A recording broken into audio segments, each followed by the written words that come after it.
Está entrando no ar. Encontro com a Justiça. Com o desembargador Ciro Darlan. Hoje, meus queridos amigos ouvintes da Rádio Família, nós temos o prazer de receber em nossos estúdios o juiz Rocidélio Lopes da Fonte. O juiz Rocidélio é presidente da Associação dos Magistrados do Estado do Rio de Janeiro. Como já falamos em outros programas, nós magistrados temos uma associação que costuma ser presidida por um magistrado eleito por todos os juízes para um mandato de 2 anos. O doutor Rocidélio retoma, depois de muitos anos, a presidência do Tribunal de Justiça para a primeira instância, né? Lamentavelmente, a presidência tem sido ocupada sempre por desembargadores, que também são associados, mas a melhor representação que podemos ter é essa, de um magistrado de primeira instância, que está no dia a dia com o jurisdicionado, que está ali à frente da verdadeira justiça, conhecendo e compondo com os juízes de primeiro grau a justiça mais candente. E o doutor Rocidélio acaba de assumir a presidência da AMAERJ, já publicando um artigo que teve grande repercussão nacional, porque Sua Excelência defende, como todos nós, a democratização do Poder Judiciário através da eleição direta da mesa diretora, da presidência do Tribunal de Justiça, por todos os magistrados. E para apresentar este programa, estamos aqui com o desembargador Antônio Carlos Esteves, nosso companheiro de todas as semanas, que abrilhanta esse programa com a sua inteligência, com a sua cultura, com o seu saber jurídico. E eu cumprimento primeiro o desembargador Antônio Carlos Esteves. Bom dia. Bom dia, doutor Ciro, bom dia, doutor Rocidélio, bom dia, doutor Damasceno, também entre nós. Bom dia, ouvintes, estamos honrados com a participação neste programa. Também o juiz João Batista Damasceno, este intrépido magistrado que sempre está aqui se posicionando perante a sociedade, escritor, um cientista político que nos orgulha de dividir aqui o microfone na Rádio Família FM. Bom dia, João Batista Damasceno. Bom dia, desembargador Ciro, bom dia, meu colega Rocidélio, presidente da Associação dos Magistrados do Estado do Rio de Janeiro, da qual eu sou associado. Bom dia, desembargador Antônio Esteves, bom dia, ouvintes. É um prazer muito grande, né, estar aqui hoje. Eu pensei até que eu não pudesse vir, né, eu estava meio adoentado aí com uma questão de pressão, mas hoje a pressão estabilizou, eu pude vir aqui participar desse debate. Espero que não seja um debate muito acalorado e que eu possa voltar para casa para continuar meu repouso. Para a nossa alegria e a alegria dos ouvintes que participam do nosso programa através dos telefones 30790952, 30790938 e também do e-mail encontro-com-a-justica@104familiafm.com.br. Os nossos ouvintes podem assistir e devem assistir ao vivo e a cores os nossos programas no site www.redejuridicatv.com.br. E o nosso convidado, a quem eu saúdo, dando bom dia e as boas-vindas, juiz Rocidélio Lopes. Bom dia, meu presidente. Bom dia, desembargador Ciro, ouvintes da Rádio Família, desembargador Antônio Carlos Torres, meu colega João Batista Damasceno. É uma honra estar aqui participando desse programa, ao lado dessas feras aqui do Judiciário. E eu começo já com uma pergunta que chegou aqui pelos nossos ouvintes, através dos nossos telefones, e ele quer saber qual é a sua proposta como presidente da AMAERJ. O que o senhor pretende fazer nesses próximos 2 anos? Qual é a sua postura diante da falta de democracia interna no Poder Judiciário? O senhor se posicionou já através de um artigo publicado com grande repercussão nacional. Gostaria de ouvir, para atender aqui o nosso ouvinte Renato Darlan, como o senhor se posiciona como presidente da AMAERJ? Bom, eu acredito que a AMAERJ tem que, nesses próximos 2 anos, ter 2 vertentes bastante claras.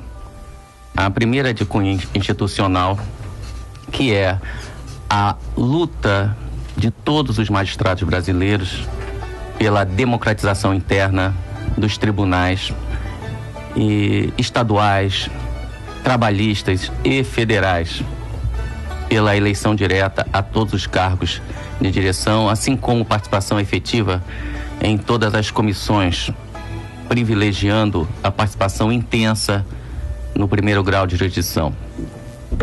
Na Justiça sobre Números, ficou constatado que o primeiro grau de jurisdição é responsável por 90% dos feitos no Brasil inteiro. Isso... Não.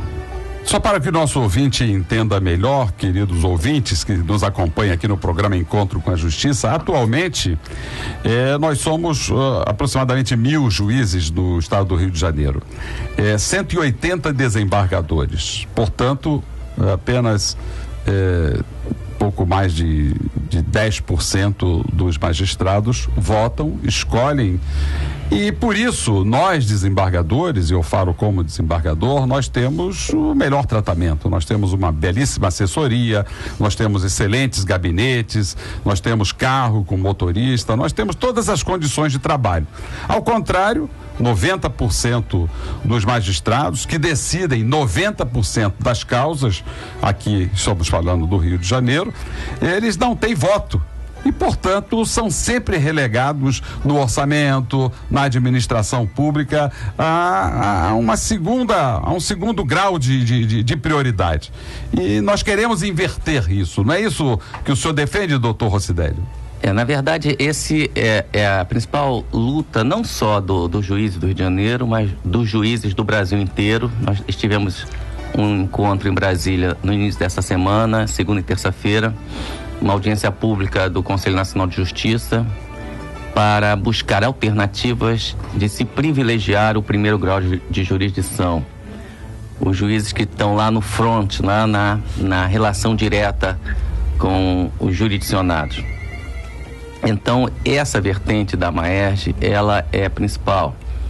E, por outro lado, também, eu gostaria de dizer que, nesses próximos 2 anos, nós temos um projeto social intenso, que eu chamo de retirar o juiz do pedestal e aproximar os juízes da sociedade, através de vários projetos capitaneados por juízes e desembargadores, que vão atuar diretamente na sociedade. Nós realizamos os casamentos coletivos, nós temos os projetos de registro e subregistro de pessoas, que são muito importantes, leis estaduais com origem em juízes para a filiação e registro de filiação em todo o estado quando a criança faz a sua matrícula na escola. E estamos trabalhando também no sentido de criar o projeto de adoção de crianças de 6 a 12 anos, registro para quem não tem registro. E estou esperando a visita do meu colega Rubens Casara para a gente começar esse projeto que eu acho muito importante, de tentar retirar as pessoas que estão presas fora do prazo e presas de forma irregular, que é um contingente muito grande. Então, são 2 vertentes, desembargador Ciro. De um lado, a vertente institucional, lutar pela democratização, lutar por avanços dentro do Poder Judiciário. E, do outro lado, os projetos sociais dos juízes, que eu entendo que a imagem do juiz, ela é extremamente desgastada, porque nós não conseguimos também passar o que os juízes fazem de bom. E isso é uma tarefa da associação. Está muito interessante esses seus projetos, aliás, né, você sabe, vou chamar de você, mesmo que nós nos tratamos de você no cotidiano, né, seria estranho, né, tratá-lo de uma forma, né, de um jeito mais formal, né, porque estamos aqui, né, no debate. Sabe que eu votei em você, se tivesse uma campanha mais acirrada, eu teria estado na sua campanha, e é muito interessante esse seu projeto. Né? Essa questão da democratização da justiça, do seu modo de funcionamento, né? Que o Ciro coloca aqui agora muito bem, e que o Ciro é um dos militantes, um dos debatedores dessa questão. E essa segunda questão, transformar o judiciário numa instituição mais transparente, para que ela tenha um controle, para que ela tenha visibilidade pela sociedade. E nós só podemos fazer isso através da nossa atividade. Mostramos o que fazemos e levando, né, estes nossos serviços à sociedade e propiciando que elas descubram, né, o que fazemos e passe a nos buscar. O Dom Orani, hoje, tem uma entrevista dele no jornal O Dia, e o Dom Orani estava falando do carnaval, né? Que ele foi às escolas de samba, ele foi lá no Cacique de Ramos, ele foi visitar a cidade do samba, e o jornalista perguntou assim, mas isso não é meio estranho? Ele falou assim, não, muito pelo contrário. Lá tem um monte de gente que trabalha, que vive fazendo aquelas fantasias, que ganha vida, que alimenta a família fazendo aquilo. O que vocês às vezes exponenciam é apenas um lado que nós não exaltamos. Mas 90% daquilo lá é trabalho, é gente séria trabalhando. Aí, o senhor está falando de quê? De sexo? Mas isso é o só menos importância no carnaval, porque o conjunto é muito trabalho, é muito ritmo, é muita gente séria fazendo coisa. Portanto, o cardeal, né, vai ao Cacique de Ramos, né, comer uma feijoada e ouvir, né, um samba, né, vai à cidade do samba, né, e sem nenhum pudor, sem nenhum problema, porque 90% do samba é trabalho, é coisa séria, é gente que está transpirando, né, e não necessariamente apenas sambando. Então eu acho que a magistratura também precisa, né, e aí eu quero me colocar à disposição para arregaçar as mangas nesses projetos, porque nós precisamos dessa interlocução com a sociedade, até porque o poder político, ele é legitimado pela sociedade, e nós precisamos, né, conhecer melhor a sociedade e propiciar que a sociedade nos conheça melhor. Parabéns por essas duas vertentes aí da sua gestão, Rosidelli. Eu estou impressionado com a energia que está surgindo da administração do nosso querido Rosidelli. Outras tentativas nesse setor foram feitas, eu quero deixar bem claro, mas não tiveram esta decisão de ir ao encontro do problema. O problema, ele existe há muitos anos. Nós que somos juízes, que tivemos que passar pelo interior, não é? Sabemos da solidão que ataca o magistrado. O magistrado é uma pessoa solitária, um magistrado de primeiro grau. Então, eu estou impressionado com este momento de realidade, porque ouvi muitas vezes as políticas de ação para que o magistrado de primeiro grau tivesse a atenção devida, mas ficamos nos projetos. Por isso, esse programa, nossos ouvintes, Encontro com a Justiça. Nós aqui estamos no estúdio, 4 magistrados, justamente prestando contas daquilo que fazemos, dialogando com os nossos ouvintes, através dos telefones 3079-0952, 3079-0938, e os nossos ouvintes nos fazendo perguntas que eu já direciono ao nosso entrevistado de hoje, juiz Rosidélio Lopes. Um ouvinte quer saber, Rosidélio, que proposta é essa do prêmio Patrícia Scioli? Em que consiste esse prêmio e qual é a finalidade? O que a Justiça está querendo, o que a Maerj está querendo chamar a atenção com essa proposta do prêmio Patrícia Scioli? Bom, todos sabem que a Patrícia era uma juíza extremamente combativa. Ela não se impunha limites.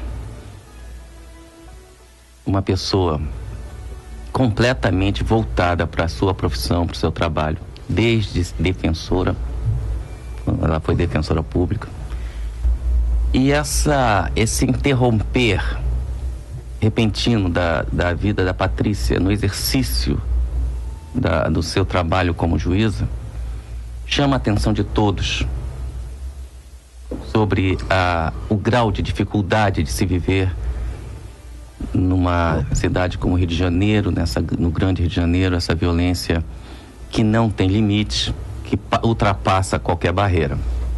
Uma forma de homenagear a Patrícia Scioli tem origem na sua colega de sala, a nossa querida amiga Denise Apolinário, que trouxe a ideia e que hoje dirige o Prêmio Patrícia Acioli de Direitos Humanos, que vai estar no 3º ano, esse ano, uma iniciativa da AMAERJ para premiar trabalhos na área de direitos humanos.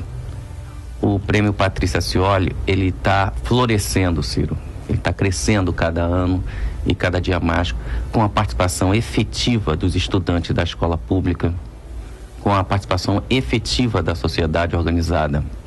O Prêmio Patrícia Acioli, cujo projeto desse ano ficou pronto, e embora o prêmio só vá ser realizado em novembro, né? A premiação vai ser em novembro, mas a gente com muita antecedência está buscando parceria para isso, vai demonstrar que a magistratura fluminense, ela vai ficar unida em torno de alguns ideais. E um dos ideais é direitos humanos, respeito à individualidade de cada um, respeito ao pensamento de cada um. Disso nós não abrimos mão. Isso é a essência do Estado republicano, do Estado democrático de direito. Nós nunca permitiremos que seja cerceada a palavra ou a atividade de qualquer juiz no exercício da sua jurisdição. E a colega Denise Apolinário é uma brava e combativa juíza de São Gonçalo. E nós estamos com um encontro marcado com o prefeito Neilton Mulim, que é o prefeito de São Gonçalo, uma das comarcas, um dos municípios onde tem sido noticiado como um dos municípios mais violentos do Rio de Janeiro. E nós vamos ter uma proposta da AMAERJ para o prefeito Neilton Mulim. Qual é essa proposta, doutor Rocidélio? A proposta é de manter permanentemente aberto um espaço dedicado aos direitos humanos, chamado Espaço Patrícia Acioli, administrado pelos nossos colegas de São Gonçalo. Essa é a proposta. Muito interessante isso, hein? Muito interessante. A Patrícia era minha colega, nós tomamos posse juntos na Entrada Especial, que na época correspondia à capital, no dia 6 de junho de 1999. Né? Tiramos fotos juntos. A Patrícia, depois, essas comarcas do entorno da cidade do Rio de Janeiro foram também levadas à Entrada Especial. A Patrícia foi para São Gonçalo e eu fui para Nova Iguaçu, né? Então, onde eu fiquei por 15 anos, de 99, eu já estava em Nova Iguaçu, né? Eu fui promovido e optei por continuar por lá. Eu estava lá desde o início de 88. Então, eu fiquei 15 anos em Nova Iguaçu e a Patrícia ficou em São Gonçalo e nos encontrávamos às vezes naqueles cursos lá no tribunal. E é muito interessante, né? Nós lembrarmos sempre da Patrícia, né? E trazermos essa fatalidade, né? Que aconteceu com a Patrícia, a fim de propiciarmos o império da justiça. Porque no momento de ascensão do Estado policial, o assassinato de um juiz é uma demonstração deste Estado, destes grupos paramilitares, né, desses grupos paraoficiais, que eles atuam dentro e fora do Estado, de que o cidadão está totalmente desprotegido. Porque se faz isso com um juiz e com uma juíza do júri, né? Uma juíza comprometida com a sociedade, uma juíza que ficava com a vida, né? Uma juíza que ficava no fórum até 10, 11 horas da noite, recebendo as mães de vítimas, irmãs de vítimas, irmãos de vítimas, filhos de vítima, e enquanto não atendia o último, ela não ia para casa, como no dia que ela foi assassinada, que ela saiu do fórum sozinha, mais 10 horas da noite. E nós temos muitos ouvintes lá de São Gonçalo e pedimos o apoio desses ouvintes, porque não só o prefeito será ouvido e consultado, mas é de importância capital para os nossos ouvintes, para os cidadãos de São Gonçalo que apoiem esse projeto. Esse é um projeto que já se faz no mundo inteiro, que é um projeto de expor os direitos humanos e discutir os direitos humanos nas escolas com os alunos. E agora a AMAERJ está assumindo frente deste programa, não só para que possamos fazer um grande painel dos direitos humanos no Fórum de São Gonçalo, como também em todas as escolas de São Gonçalo. Pois é, Ciro, fica aqui claro que isso é um projeto inicial, mas nós podemos pensar isso para toda essa região da Baixada Fluminense, né? De Itaguaí a Rio Bonito, a característica é muito semelhante. Eu trabalhei 3 anos em Magé e 15 em Nova Iguaçu, e a realidade não é muito diferente de São Gonçalo, né? Então nós vamos encontrar aí grupos de extermínios, negação de direitos humanos, negação dos direitos civis, negação de direito à educação, negação à saúde, né? Negação do direito de ir e vir. Então, se você pega ali Itaguaí, Seropédica, Nova Iguaçu, Queimados, Japeri, Belford Roxo, Duque de Caxias, São João de Meriti, Nilópolis, Magé, Guapimirim, né? São Gonçalo, Rio Bonito, Itaboraí, este entorno do Rio de Janeiro vivencia uma situação muito similar, né? E a justiça precisa ir ao encontro dos anseios dessa população mais deixada de lado pelo poder público, né? Não tem aqui nenhuma censura, né? Eu tenho amigos empresários na região, né? E não tem nenhuma censura aos nossos colegas da magistratura, do Ministério Público ou de outros órgãos, que se encontram nos almoços de sexta-feira, né? Com jornalistas, policiais, né? Eu não tenho nenhuma censura, né? Nós precisamos conversar com todos, mas nós não podemos excluir, né, os excluídos dos nossos encontros. Muito bem. Eu acho que nós precisamos ampliar esse mandato. Continuo impressionado, desembargador Ciro, com esta demonstração de porque, por um ato de justiça, eu não posso deixar de ser magistrado, porque uma vez magistrado a gente não deixa de ser jamais, né? Por uma questão de justiça. A minha impressão, o meu entusiasmo pela atuação da administração do nosso Rocidélio é verdadeira, não há sombra de dúvida, mas isso não quer dizer que os seus anteriores ocupantes do cargo, seus antecessores, que eles não tenham feito nada. Não é verdade. Eu quero deixar bem claro. Apenas a dificuldade desse trabalho é muito grande. Querem ver como é que essa administração está atuando de uma forma efetiva? Eu nunca tinha sido... Eu sou o fundador da Magicred, que é a nossa cooperativa para atender às nossas necessidades, etc. Eu nunca tinha estado numa reunião da Magicred, da nossa... É bom o senhor falar em Magicred, porque os nossos ouvintes precisam saber que a gente também vive de empréstimos. De empréstimos, de socorro para emergências. É verdade, isso é importante a gente passar, porque nós temos dificuldades econômicas, mas a administração do presidente Rocidélio recebeu a Magicred. Foi uma das primeiras coisas. A Magicred é a nossa cooperativa. Cooperativa olha aquele que sobra. É onde nós nos socorremos quando precisamos de dinheiro para comprar remédio. Para comprar remédio, por exemplo, um remédio muito caro, não é? E quero deixar um segundo ponto que me faz entusiasmado com o início da gestão do Rocidélio, é o seguinte: nós temos um almoço de aposentados, né? Porque são as duas extremidades, é o primeiro grau e o colega que se retira pela aposentadoria. São pessoas, o que se retira pela aposentadoria sofre uma angústia muito grande, né? Porque não pode mais estacionar o carro, não pode, enfim, mas não é isso. Não. Mas o fato é que no almoço desses aposentados, desses esquecidos, de uma certa forma, estava a administração toda da AMAERJ lá almoçando com os aposentados. Aquilo me tocou fundo. E eu queria dar esse depoimento. Os nossos ouvintes começam a fazer perguntas e a Francisca de Niterói primeiro elogia aqui a sua voz sexy do desembargador Antônio Carlos Esteves. Aqui é um ouvinte elogiando essa voz sensual que o senhor tem aí no microfone. É porque não lhe viu ao vivo. Veja ao vivo na Rede Jurídica TV. .com.br. E aí nossos ouvintes vão se impressionar mais ainda. Eu acho e a Francisca sexy, não. E a Francisca sexy. Mas a ouvinte está achando pela voz. Imagina ao vivo e a cores. Mas a Francisca de Niterói, Rocidélio, quer saber o seguinte: o que você acha em relação às denúncias de corrupção no TJ? Vamos lá. Vamos começar a endurecer esse programa. Eu acho que tem alguns problemas envolvendo o judiciário que existem pela falta de transparência que traz esse tipo de poder. Talvez seja o mais fechado dos poderes. O poder judiciário, ele vai se encastelando porque as pessoas entram e só saem aos 70 anos. Então você vai encontrar todo tipo de caldo de cultura política se desenvolvendo. Não é um poder que se reoxigena de 4 em 4 anos, não tem voto lá dentro. Então você tem grupos que vão se formando. Como em todo e qualquer setor da sociedade brasileira, tem alguns que querem levar vantagem, né? Que querem a lei de Gerson.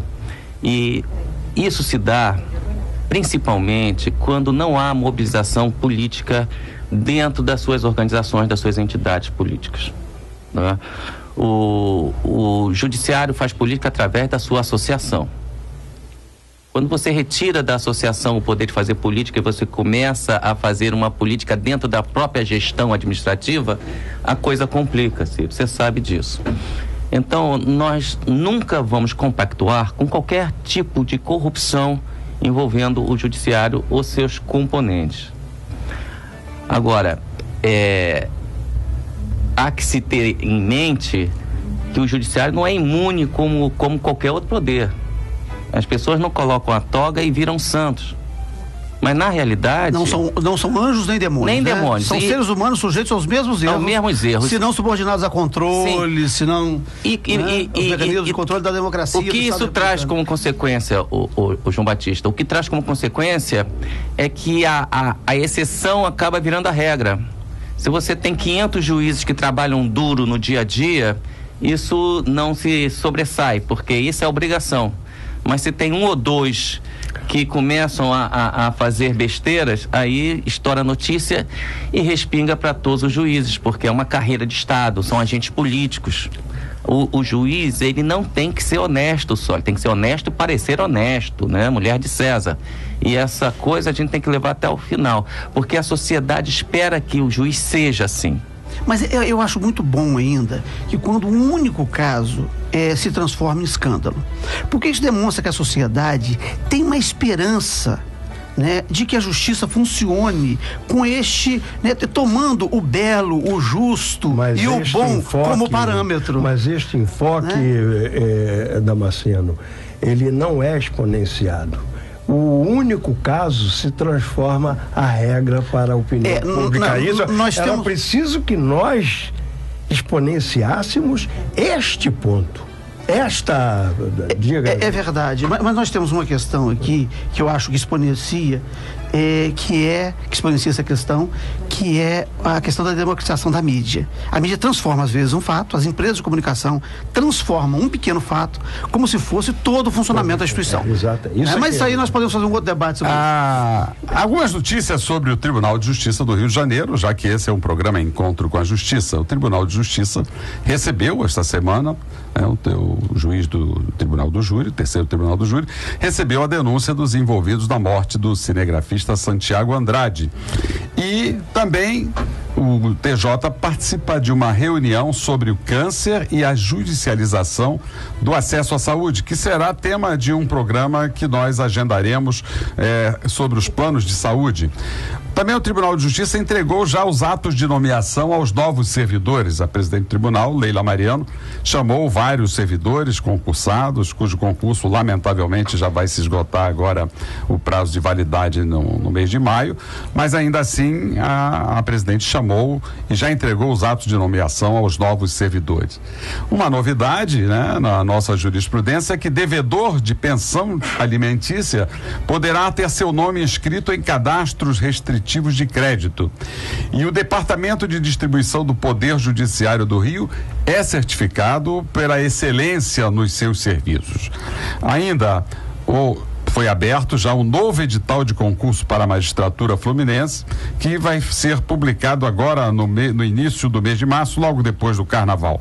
E nós precisamos muito de magistrados, a nossa carência no quadro de magistrados no Rio de Janeiro é muito grande, e aqueles que se inscrevem e passam também sempre em número muito reduzido dentro das nossas necessidades. Daniel da Penha pergunta: por que tanta demora no julgamento dos casos de presidiários?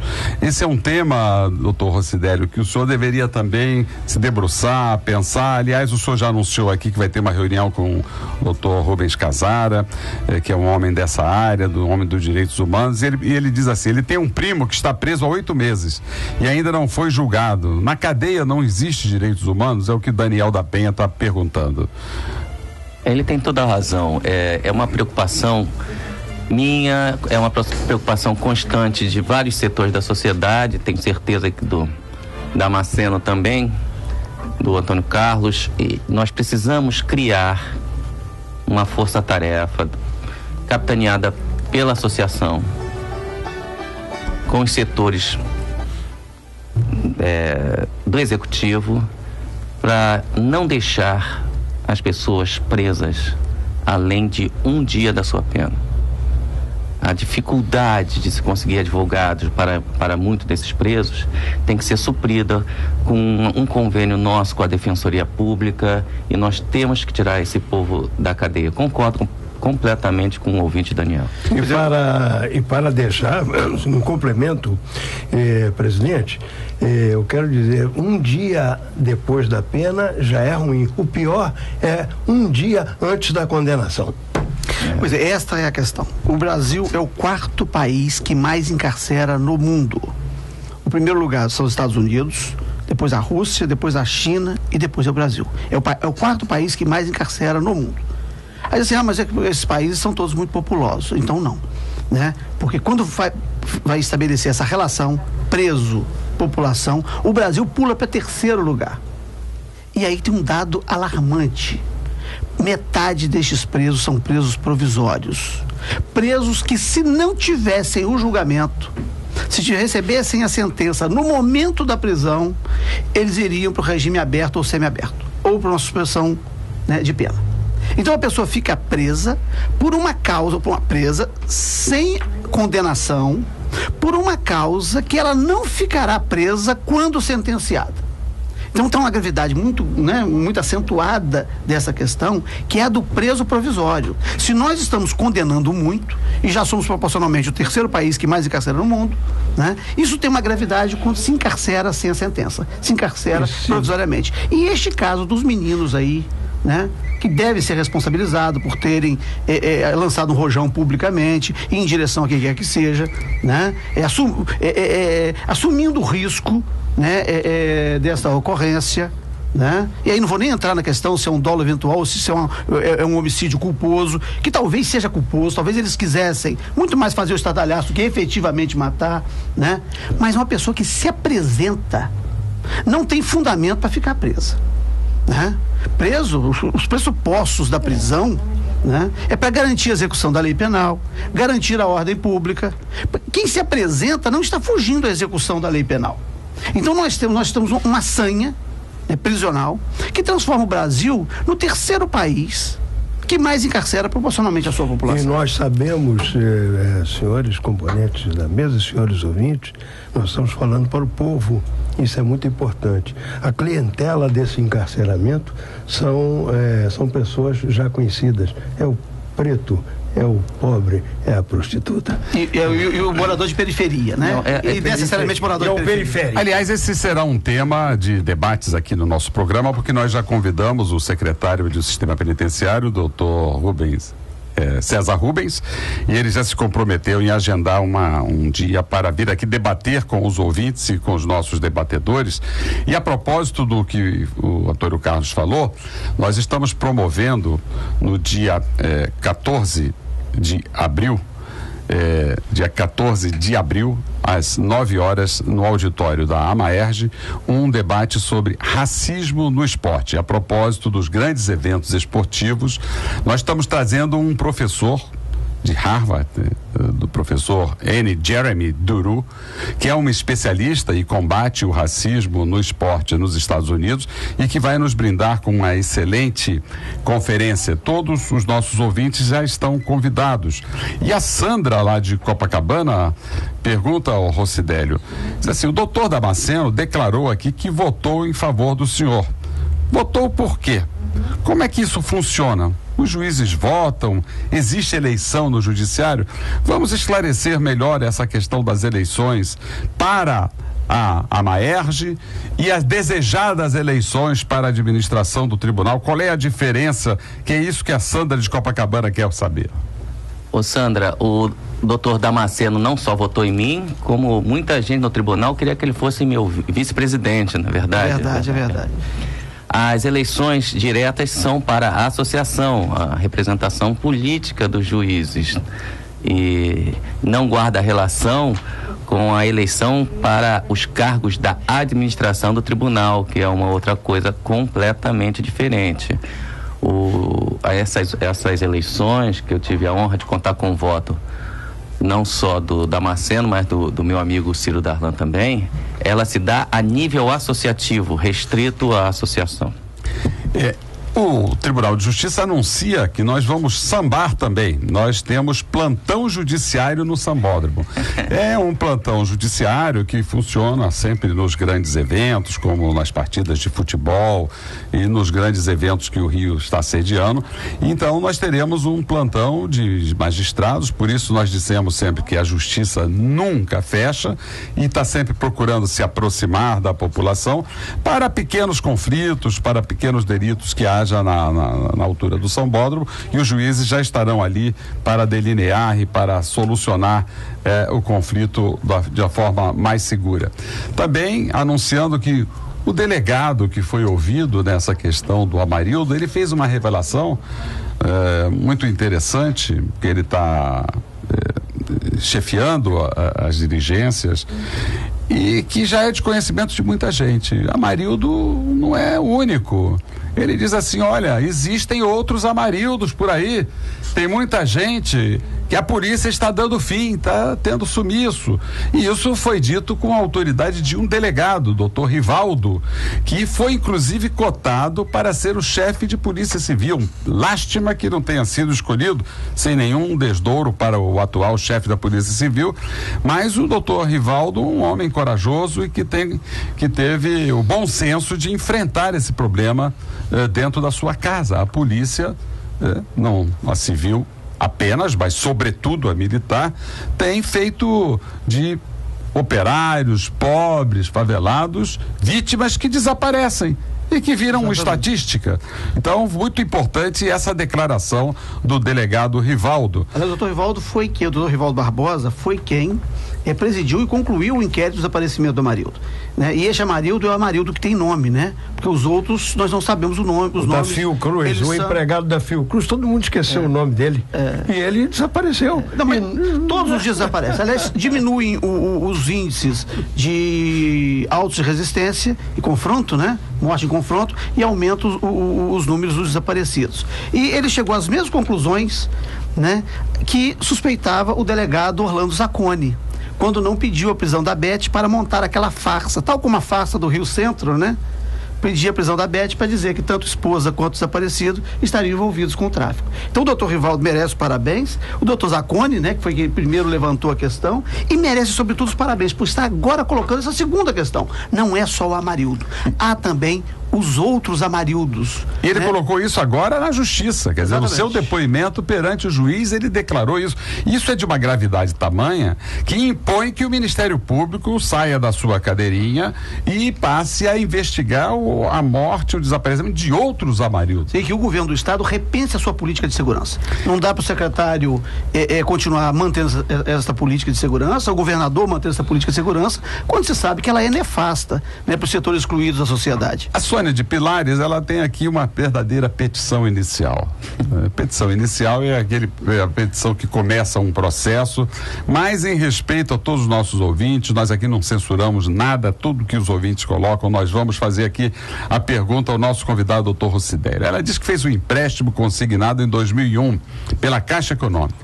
Pagou algumas parcelas e outras não.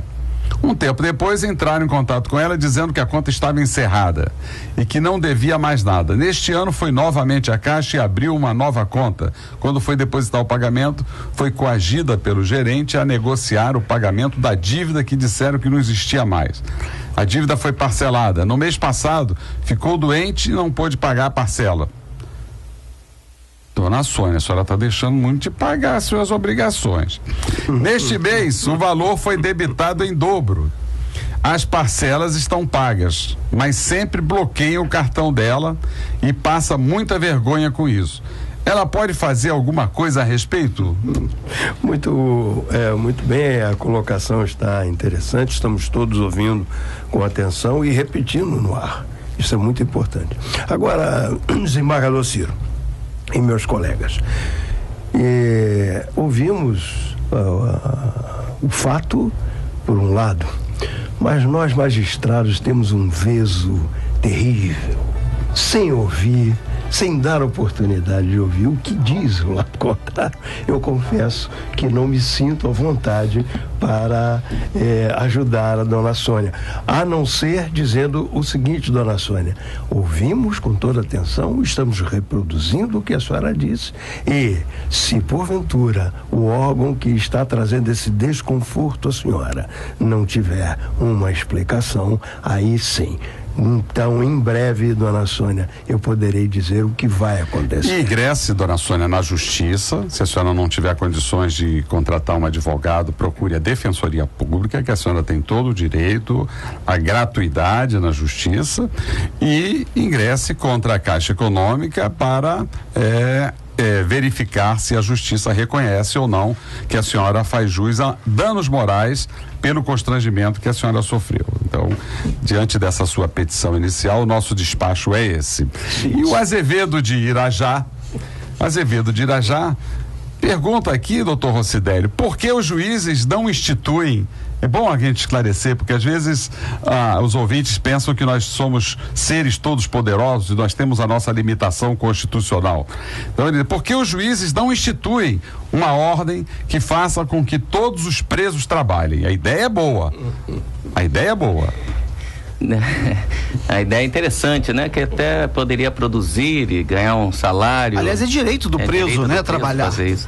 Direito, não é ideia. É direito Nós do não preso trabalhar. Nós não conseguimos no Brasil efetivar esse direito do preso. E essa limitação não pode ser imposta ao juiz. O juiz não pode obrigar, o juiz dá a sentença. E quando o juiz dá a sentença, ele se afasta. Esse cumprimento é obrigação do Poder Executivo, das políticas de atendimento às penitenciárias e aos presos. E realmente as pessoas perguntam por que não tem uma penitenciária agrícola no Brasil que tem tanto espaço. Isso não cabe ao juiz decidir, né? Então foge. A gente tem, eu sempre falo o seguinte, que no Brasil ninguém sabe onde começa e acaba o seu poder. O soldado da PM não sabe onde começa e acaba, o cabo não sabe, o delegado não sabe, o promotor não sabe, o juiz não sabe, todo mundo se extrapola do seu poder e, na verdade, acaba se não fazendo nada. E essa é uma dessas questões, não é? Tem uma questão, primeiro tem uma questão da cultura brasileira. O professor Carlos Henrique Aguiar Serra, da UF, fez uma palestra no Fórum Sociologia Jurídica na Escola da Magistratura, que ele fala da cultura punitiva no Brasil. Tem um ranço punitivo, alguma coisa que passa por um sadismo, por uma perversidade, em que se busca apenar o outro. E a relação do quanto o Estado gasta com o preso e tem que infligir o sofrimento ao outro, não importa por quê, tem que infligir o sofrimento ao outro, você tem que sofrer por algum motivo. E já que ele tem que infligir o sofrimento ao outro, aí as pessoas perdem o parâmetro de que todo sofrimento só pode ser infligido em razão da lei. Mas por vezes esses agentes do Estado, sádicos, eles acham que a lei é muito branda. Então aí é que extrapola. O policial acha que é muito pouco, né? Ele apenas advertir um motorista, né? E ele pode apenas advertir, olha, o senhor não passe de novo aqui tão perto da calçada, etc. Ou essa poça d'água o senhor não pode. Não, mas ele quer logo multar e ele quer fazer. Aí isso vai numa escalada e acaba com o juiz, né? Que quando chega, o juiz poderia, eu acho que o juiz criminal, ele pode, por exemplo, já ter alguns juízes, né, sobretudo alguns da Associação Juiz para a Democracia, né, da qual o desembargador Ciro Darlan também faz parte, que na sentença condenatória tem fixado, né, por exemplo, o regime semiaberto e colocado que na ausência da possibilidade de cumprimento que se aguarde o recolhimento do preso. né? Eu acho que nós temos algumas questões que os juízes podem fazer. Na impossibilidade do Poder Executivo, aí o governador do Estado, a Presidência da República, nos casos federais, de garantir o direito a uma execução penal condizente com o que dispõe a lei de execução penal, que o preso aguarde em prisão domiciliar, né, o seu recolhimento ao estabelecimento prisional. Né? Eu acho que é uma saída, talvez, para pressionar o executivo a tratar essa questão com mais seriedade e não como depósito de gente. Doutor Damasceno, o limite, o problema é o limite entre o dever que o magistrado tem de propiciar o cumprimento da pena e a manutenção do princípio da dignidade humana. A dignidade do cidadão, ela não pode ser conspurcada diante do princípio do cumprimento da pena. Evidentemente, a dignidade humana suplanta este princípio. Mas o embate entre essas duas fontes de diálogo, ele é terrível, porque ele passa pela nossa formação social escravocrata. Exatamente. Doutor Esteves está colocando uma questão, e quando eu falei da perversidade, né, desse sadismo, ele está presente nessas nossas raízes. O pelourinho, aquela figura esdrúxula de colocar um poste no meio da praça para açoitar uma pessoa, assim como a pena de Italião, olho por olho, dente por dente, foi um avanço. Né? Quando o Código Hammurabi assim, dente por dente, olho por olho, assim, ó, se furar o teu olho, furar um olho seu, você só pode furar um dele, não pode furar os dois. Então tem um limite. Isso já foi um avanço, porque antes o cara furava os dois olhos da família inteira né? Então assim, ó, é olho por olho, dente por dente. Se você arrancar um dente, você só pode arrancar o outro.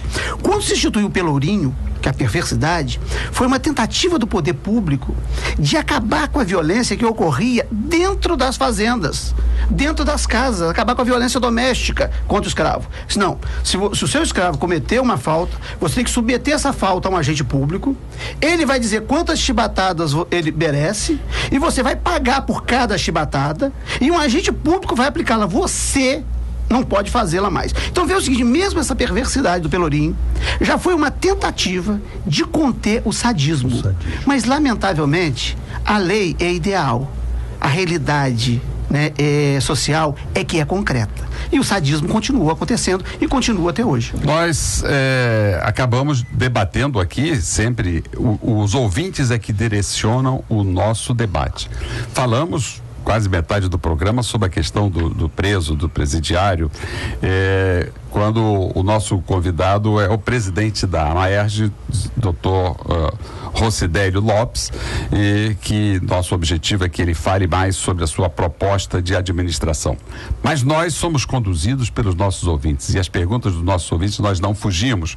Mas esse tema terá um programa específico com a presença do secretário do Sistema Penitenciário, que vai nos falar sobre o sistema penitenciário, essa falta de respeito aos direitos humanos, como ele tem trabalhado para melhorar, o que tem sido feito. E a Luísa, lá de Cascadura, pergunta à mesa o seguinte: o que acha do projeto do secretário de Segurança, José Mariano Beltrame, que apresentou no Congresso, que proíbe as máscaras de gás nas manifestações? Qual é a opinião da mesa aqui? Não são as máscaras de gás, são máscaras, né? Pois o problema não são as máscaras, né? O que se pretende, isso já tem lei no estado do Rio de Janeiro, o que se pretende fazer é que as pessoas não usem máscara de gás. Mas seria interessante que não tivesse o gás, né? Então, se não tiver o gás, né, sendo arremessado, sendo jogado nas pessoas, ninguém vai precisar usar a máscara de gás. Se não tiver bomba de efeito moral, perseguição ao manifestante, o manifestante não vai precisar levar vinagre, né, para embeber no lenço e poder conseguir respirar, né? Alguns casos é de gente que morreu por conta disso e ninguém fala dessa truculência do Estado. Aliás, falando em truculência do Estado, eu estava outro dia jantando com os amigos, depois de sair da Associação Brasileira de Imprensa, né, num restaurante ali na Cinelândia, né, e estava lá o apresentador aqui também jantando com a filha dele, né, no mesmo lugar, e de repente eles estavam na calçada, né? Eu já prevenido, fui lá para dentro, lá para os fundos do restaurante, de repente militante correndo, a polícia correndo atrás, e você precisava ver, rapaz, o Alberto Brizola e a filha dele, a Martinha, que por acaso está aqui, né? Se mantiveram impávidos ali, olhando aquilo tudo como bons jornalistas, e todo mundo correndo em volta, quase derrubando a mesa dele, ainda seguraram o prato e o copo de suco, e depois a Martinha foi lá no meio dos manifestantes, dos policiais, para ouvir cada um, né? Eu já fiquei preparado para ir para o segundo andar, né? Se eu não vou ficar aqui, vão jogar uma bomba aqui, né? Eu já fiquei temeroso, né? E aí o pai ficou tomando conta da bolsa e da comida dela, o Alberto Brizola ficou, e ela foi para lá, se meteu no meio, e eu, né, fui lá falar com ele, eu estou preocupado, disse, não, jornalista é assim mesmo, ela tem que ir para poder, né, vivenciar essa questão. Então, tem muita truculência e está faltando diálogo, e quanto mais se isola, né, mais se propicia radicalidade. O Brasil tem uma tradição de diálogo, de conciliação, de cordialidade, né? Que foi assim que se fez, né? Que se fez política no Brasil, e está faltando isso. Me preocupa, Damasceno, o estímulo da criação legislativa pelo flagrante factual, pelo momento, porque a lei deve ser raciocinada, deve ser pensada, deve ser objeto de técnica legislativa e não de resposta imediata. Essa atuação corajosa da jornalista Marta Brizola foi o que lamentavelmente levou à morte o nosso querido e saudoso já cinegrafista Santiago. E é bom destacar que, assim como a Marta, Santiago estava no meio de um fogo cruzado sem a devida proteção. Isso não se discute, porque há dentro do próprio mecanismo midiático um certo corporativismo que não reconhece que os jornalistas vão à luta, vão à guerra sem a devida proteção. Nós vemos policiais Estavam sem máscara, desembargador? Sem capacete. Estavam sem máscara? Sem colete à prova de balas. Então põe a lei dizendo que proíbe a máscara. Pois é. Então o cinegrafista, né, isso os nossos colegas da mídia não colocaram, estava lá absolutamente à mercê de qualquer tipo de violência que podia ter sido de um lado, como poderia ter sido de outro, e que infelizmente ocorreu. Então é bom destacar que é necessário também a responsabilização do empregador, e o empregador, no caso, era a sua emissora de televisão. Ele estava lá cumprindo um dever funcional, né? Assim como temos que relembrar também o caso de um outro jornalista que faleceu quando estava a serviço da Rede Globo de televisão, que é o nosso Tim Lopes, né? E que também faleceu, foi morto, foi assassinado, porque não tinha a proteção do seu empregador. Isso ninguém discutiu. Mas, Ciro, tem uma outra questão, esse é o segundo dessa emissora que falece, né? E o que faleceu há 2 anos estava também desprotegido, tendo que dirigir o próprio carro, e era um cinegrafista, e eu descobri depois, com familiares, que embora fosse cinegrafista, tivesse que dirigir o próprio carro para os locais, né, que ele tivesse que fazer cobertura. A carteira dele ainda era assinada como técnico, que era para ele ganhava menos do que tinha direito.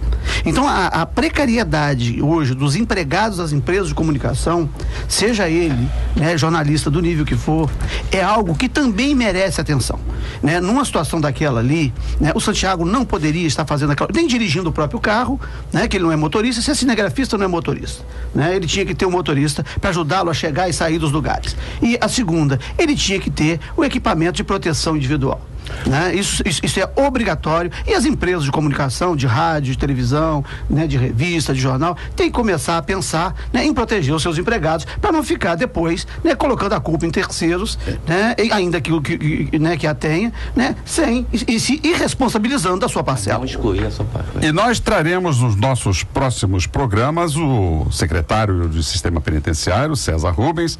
Vamos trazer também, em pleno processo eleitoral interno, o desembargador Luiz Fernando Ribeiro de Carvalho, que é candidato à presidência do Tribunal de Justiça, assim como o seu opositor ou adversário nas eleições, o desembargador Milton Fernandes de Souza. Os dois já confirmaram aqui a presença, e nós estamos aqui fazendo uma proposta ao presidente da Maerge, Luiz Rosidério Lopes, que após esse debate aqui na Rádio Família FM, promova também um debate entre os dois candidatos, com a participação de todos os magistrados, já na busca do do aperfeiçoamento, da democratização do Poder Judiciário.